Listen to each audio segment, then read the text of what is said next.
আসসালামু আলাইকুম রহমতুল্লাহি বারাকাতুহু।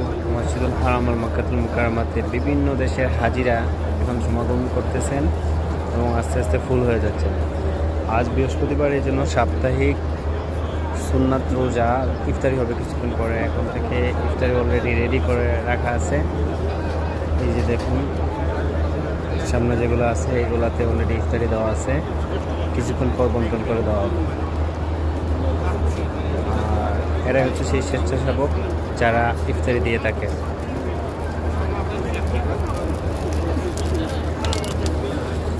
এখানে মাস্ক থেকে শুরু করে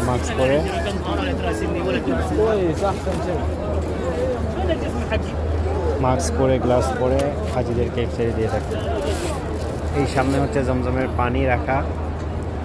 জমজমের পানি হাজিরা ইচ্ছা মতো এখান থেকে খেতে পারবেন।